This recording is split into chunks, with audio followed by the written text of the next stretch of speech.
Hey, welcome back.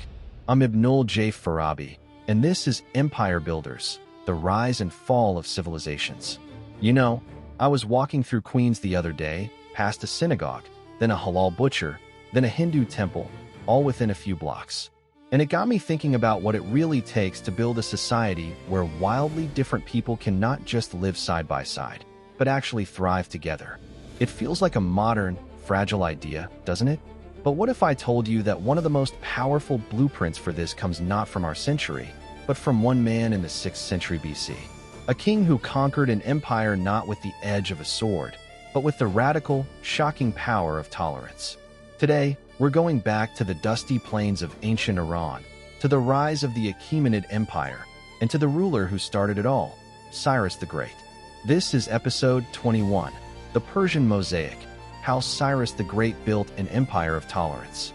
To understand Cyrus, we have to understand the world he was born into. It was a brutal playground for empires. The Assyrians, who came before him, were masters of terror. Their propaganda was all about flaying rebels alive, impaling cities, and mass deportations to shatter cultures. Rule through fear was the standard operating manual. And then there was Babylon, holding sway over Mesopotamia, a center of learning but also a place where conquered peoples, like the Jews, lived in exile, singing songs of longing by the riverside. This was the game board. And around 559 BC, a young Persian prince from the house of Achaemenid started to play a completely different game. Cyrus wasn't supposed to be a world shaker. Persia was then a vassal to the Median Empire to the north. But in a series of brilliant military and political moves, he first united the Persian tribes, then rebelled against and defeated the Medes. But here's the first twist. He didn't slaughter the Median nobility. He integrated them. He showed them respect.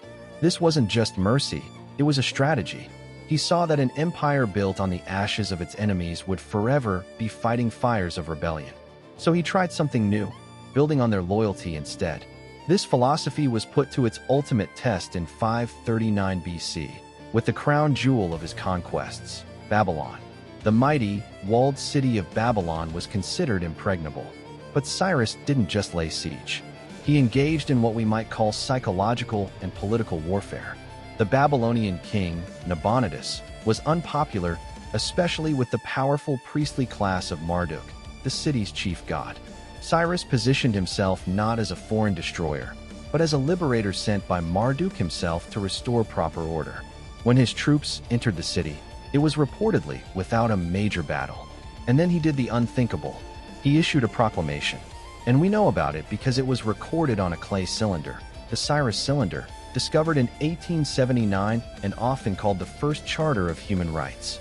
On it, Cyrus declares his new policy. He says he returned the statues of the gods that Nabonidus had brought to Babylon back to their home cities. He recounts how he repaired temples and restored cults. And most famously, he allowed all the peoples held captive in Babylon, including the Jews, to return to their homelands, to rebuild their temples, and to worship their own gods. Let's just sit with that for a second. Imagine you are a Jewish exile in Babylon. For decades, your identity has been tied to loss, to displacement. Your temple in Jerusalem is a ruin. And then this foreign conqueror, this Persian king, not only lets you go home, but funds the rebuilding of your temple. The Hebrew Bible, in the book of Ezra, calls him the Lord's anointed and states, "The Lord moved the heart of Cyrus." For a conquered people to speak of a foreign emperor in such terms is almost unheard of in history.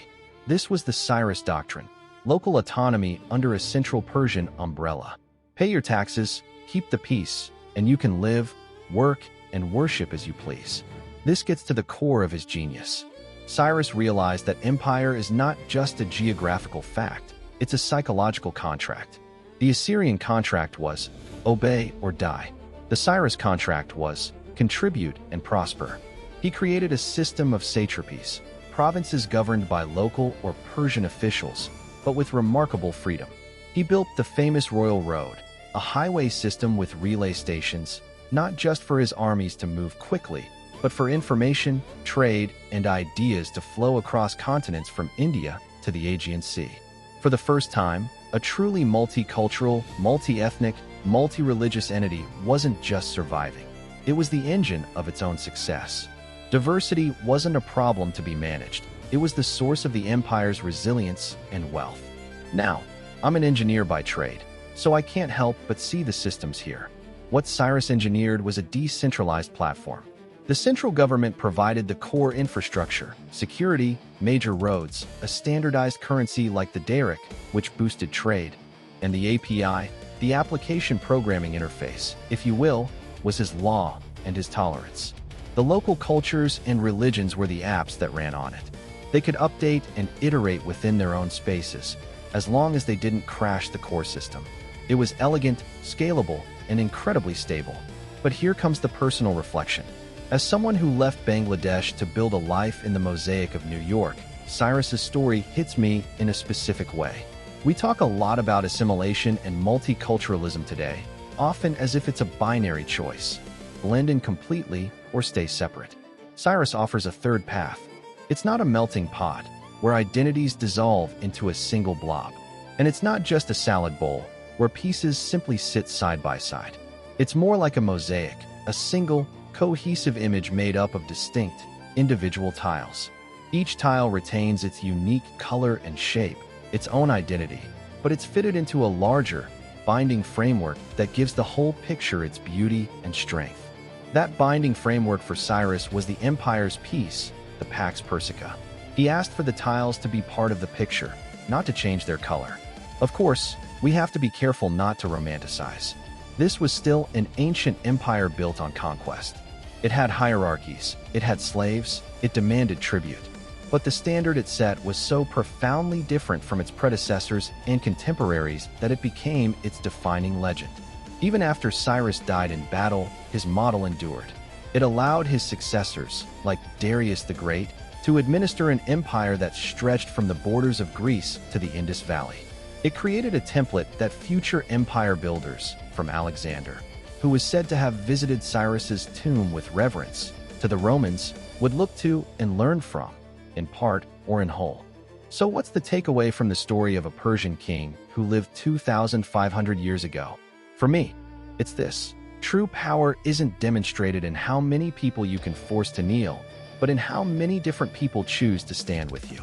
Cyrus the Great built an empire not on the fear of what he could destroy, but on the hope of what he allowed his subjects to build and rebuild. He understood that the strongest foundation for lasting rule isn't subjugation, but consent, granted through respect, through tolerance, and through the profound wisdom of letting people be who they are. His legacy is a reminder that the most revolutionary idea in governance might just be a simple, ancient one. You can be different, and you can belong. Thanks for joining me for this journey back to ancient Persia. If this story of tolerance and empire resonated with you, I'd be so grateful if you'd share this episode with someone. It helps more people discover the show. For more deep dives into the civilizations that shaped our world, make sure you're following Empire Builders wherever you get your podcasts. This is Ibnul J. Farabi from Light Not Studios. Until next time, keep building.